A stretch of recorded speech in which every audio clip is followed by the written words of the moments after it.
Hello friends, welcome back to information about Gold TV. Today we are going to learn about adverb. What is mean by adverb? ज्याला आपण मराठीमध्ये क्रिया विशेषण असे म्हणतो. आपण वर्ब म्हणजे काय पाहिलं? वर्ब म्हणजे ॲक्शन दर्शवणारा शब्द हे आपण पाहिलं. परंतु ती क्रिया कशा पद्धतीने होते, कोठे होते, त्याचं ठिकाण काय, कधी होते हे जे सांगणारा शब्द असतो त्याला क्रियाविशेषण असे म्हणतात.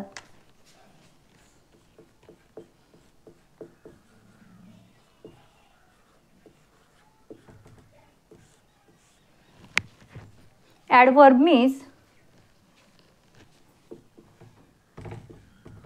how, when and where action is going on. म्हणजेच जी आपल्या वाक्यामध्ये क्रिया चालू आहे ती कशा पद्धतीने होते, कोठे होते, केव्हा होते हे सांगणारे जे शब्द असतात अशा शब्दांना आपण क्रियाविशेषण असे म्हणतो आणि याचा समावेश क्रियाविशेषण अव्यय मराठीमध्ये केला जातो. For example, there is types of adverbs. So we are going to learn about types of adverb.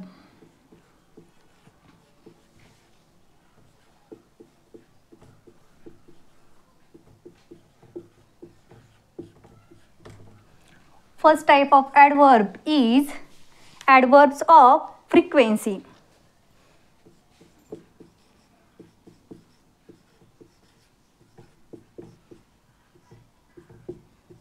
Adverb of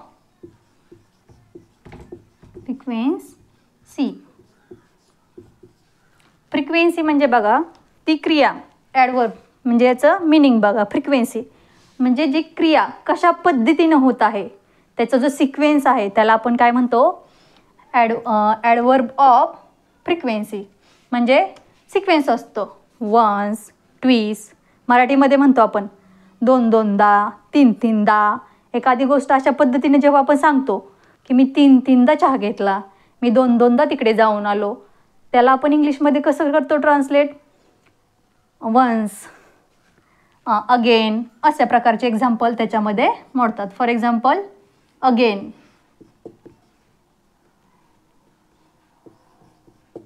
म्हणजे पुन्हा पुन्हा. वन्स, ऑलवेज म्हणजे नेहमी. अशा प्रकारच्या एक्झाम्पलचा ॲडवर्ब ऑफ फ्रिक्वेन्सीमध्ये समावेश होतो. Next type of adverb is adverb of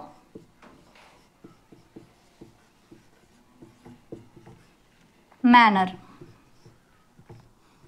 adverb of manner. Manner म्हणजे मिनिंग लक्षात घ्या की कशा रीतीने, रीत, जी क्रिया आहे त्याची काहीतरी रीत आहे, पद्धत आहे. म्हणजे जी क्रिया आहे त्याची कोणत्या पद्धतीने होती, कशा रीतीने होती हा जो शब्द दाखवतो त्या शब्दाला ॲडवर्ब ऑफ मॅनर या टाईपमध्ये तो शब्द मोडतो. म्हणजे बघा आपली एखादी क्रिया कशा पद्धतीने होती की तो हळूहळू चालतोय, मग ते इंग्लिशमध्ये कसं म्हणतो आपण? He was go slowly. मग तो हळूहळू म्हणजे स्लोली हा जो शब्द आहे तो ॲडवर्ब ऑफ मॅनर यामध्ये मोडतो. For example, slowly. Next, easily, happily.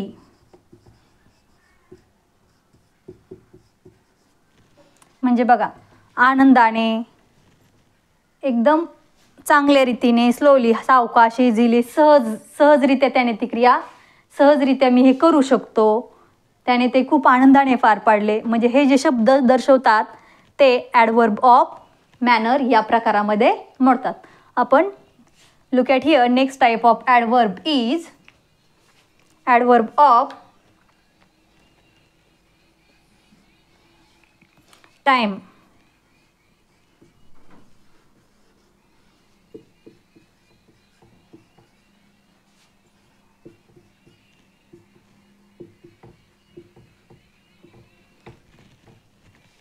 म्हणजे या ठिकाणी look at here. Next type of adverb is adverb of time. Time म्हणजेच वेळ. म्हणजे याच्यातूनच आपल्याला मिनिंग लक्षात येते की ह्याच्यात कोणत्या प्रकारचे वर्ड असतील.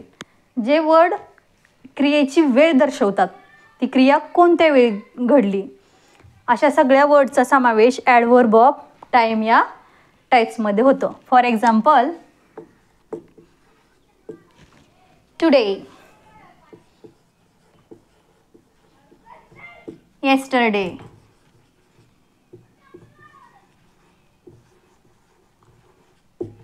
soon, late, now, then, etc. These words are adverb of time. म्हणजे हे वेळ सुचवतात हे शब्द क्रियेची, म्हणून या सगळ्या शब्दांचा समावेश ॲडवर्ब ऑफ टाईम या प्रकारामध्ये होतो. त्यानंतर आपण नेक्स्ट टाईप पाहणार आहोत ॲडवर्ब ऑफ प्लेस.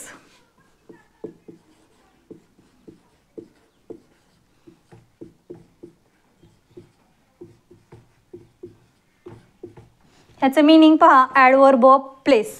प्लेस म्हटलं की ठिकाण, हे तर आपल्याला माहीत आहे.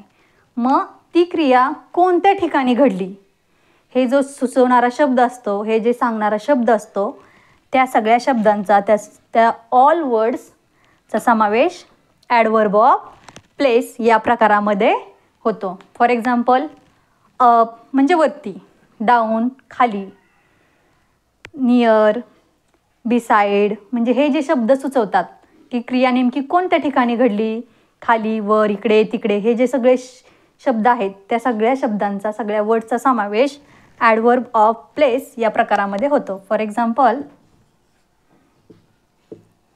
up, down, here, there, in, out, outside, inside म्हणजे आत घडली, बाहेरच्या बाजूला घडली, वरती घडली, खाली घडली, इकडे, तिकडे, हे जे सगळे शब्द आहेत ते जे सुचवतात त्या सगळ्यांचा समावेश ॲडवर्ब ऑफ प्लेस या प्रकारामध्ये होतो. So we are learn here adverb means what is mean by adverb, definition of adverb and their types. First, adverb of frequency.